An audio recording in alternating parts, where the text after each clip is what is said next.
AIDS అనేది HIV సంక్రమణ జరిగిన తర్వాత చాలా కాలం తర్వాత సంభవించే చివరి దశ అని మనం అనుకోవచ్చు. చాలామంది హెచ్ఐవి రోగుల్లో ఎయిడ్స్ స్టేజ్కి చేరుకునే ముందు కొన్ని సంవత్సరాల పర్యంతం, మరి కొంతమందిలో అయితే కొన్ని దశాబ్దాల పాటు అనారోగ్య లక్షణాలు ఏమీ కనిపించవు. హెచ్ఐవి ఇన్ఫెక్షన్ సోకిన తర్వాత చికిత్స తీసుకోకపోతే దాదాపుగా సగటున ఒక 10 సంవత్సరాల తర్వాత ఎయిడ్స్ లక్షణాలు కనిపించవచ్చు. కానీ హెచ్ఐవి దశకు చేరుకునే ఈ టైం ఇంటర్వెల్లో హెచ్ఐవి రోగుల మధ్య విపరీతమైన వ్యత్యాసం కనపడుతుంది. అతి కొద్ది మంది హెచ్ఐవి వారు సోకిన వాళ్ళకి 2-3 ఏళ్లకే మరణిస్తారు కూడా. అదర్ ఎక్స్ట్రీమ్లో మరి కొద్దిమందికి హెచ్ఐవి వచ్చి 20 సంవత్సరాలు దాటినా అసలు లక్షణాలే కనపడవు. సాధారణ పరిస్థితుల్లో ఎయిడ్స్ దశలోకి ప్రవేశించిన తర్వాత కూడా వైద్యం అందకపోతే సగటున 1 లేదా 2 సంవత్సరాల్లో మరణం సంభవించవచ్చు. ప్రస్తుతానికి హెచ్ఐవి ఇన్ఫెక్షన్కి పర్మనెంట్ క్యూర్ అంటూ, అంటే శాశ్వత పరిష్కారం అంటూ ఏమీ లేదు. కానీ హెచ్ఐవిని తొలి దశల్లోనే గుర్తించి వెంటనే ఇప్పుడు లభ్యమవుతున్నటువంటి హెచ్ఐవి మందుల్ని అనుభవజ్ఞులైన డాక్టర్ల పర్యవేక్షణలో క్రమం తప్పకుండా తీసుకుంటూ ఉంటే దాదాపుగా మెజారిటీ హెచ్ఐవి వ్యాధిగ్రస్తులు నాణ్యమైన ఆరోగ్యకరమైన జీవితాన్ని శుభ్రంగా గడిపేయచ్చు. ప్రస్తుతం హెచ్ఐవి ఇన్ఫెక్షను ఒక డయాబెటీస్, ఒక అధిక రక్తపోటులాగా, ఒక నియంత్రించబడే దీర్ఘకాలిక వ్యాధిలా పరిగణించబడుతుందే తప్ప ఇది ఒక మరణ శాసనంలా కాదని మనం అందరం గుర్తించాలి. ఈ హెచ్ఐవి ఇన్ఫెక్షన్ లేని వారి జీవితకాలంతో పోల్చుకుంటే హెచ్ఐవి సోకిన వారు కూడా వైద్యం తీసుకుంటూ ఉంటే దాదాపుగా అంతే జీవితకాలం ఆరోగ్యంగా జీవించవచ్చు. ఇంతేకాకుండా హెచ్ఐవి రోగులు హెచ్ఐవి మందులు వాడుతున్నంత కాలం వారిలో వైరస్ అదుపులో ఉండడమే కాకుండా వారి జీవిత భాగస్వామ్యులకు హెచ్ఐవి సోకకుండా కూడా ఉంటుంది.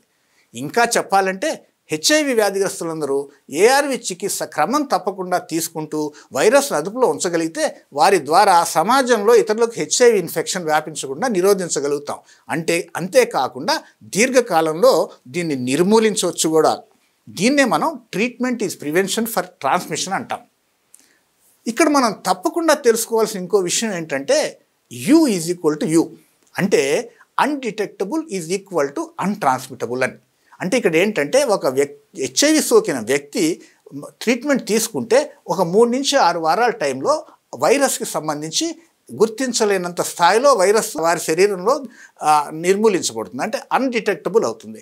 అలాంటప్పుడు వారు వేరే వాళ్ళకి, అంటే హెచ్ఐవి లేని వారికి సెక్షువల్ మార్గం ద్వారా కానీ మరే ఇతర మార్గం ద్వారా కానీ హెచ్ఐవి వైరస్ని వాళ్ళకి సంక్రమించలేరు. బహుశా మనం కొంచెం హిస్టరీ గురించి తెలుసుకుందాం. కొన్ని వందల సంవత్సరాల క్రితం సెంట్రల్ ఆఫ్రికాలో ఈ చింపాంజీల ద్వారా వచ్చి ఉండొచ్చని శాస్త్ర పరిశోధకుల అభిప్రాయం అన్నమాట. ఈ మానవులు ఈ చింపాంజీలు వేటాడి ఈ క్రమంలో వాళ్ళలో హెచ్ఐవి వైరస్ చింపాంజీలో ఉన్న వాళ్ళు మానవులు సంక్రమించి ఉండొచ్చు. కాలక్రమేణా అప్పటి వైరస్ అనేక మ్యూటేషన్కి లోనే ఇప్పటి ఇమ్యూన్ వేరియంట్గా రూపుదిద్దుకుని ఉండొచ్చు. రాను ఇది ఆఫ్రికా ఖండం నుంచి ప్రపంచంలోని అన్ని ప్రాంతాలకి విస్తరించింది. హెచ్ఐవి 1980 దశకంలో గ్లోబల్ ఎపిడమిక్గా అవతరించింది అనమాట. ఇది సాధారణంగా ఈ ప్రొడక్టివ్ ఏజ్ గ్రూప్, అంటే 15 నుంచి 45 సంవత్సరాల మధ్య వయసులో గానే ఎక్కువగా వ్యాపిస్తూ ఉంటుంది. మనం చూస్తుంటాం రోజు. కారణం ఏంటంటే వీరు ఆ ఏజ్లోనే సెక్షువల్గా యాక్టివ్గా ఉంటారు కాబట్టి.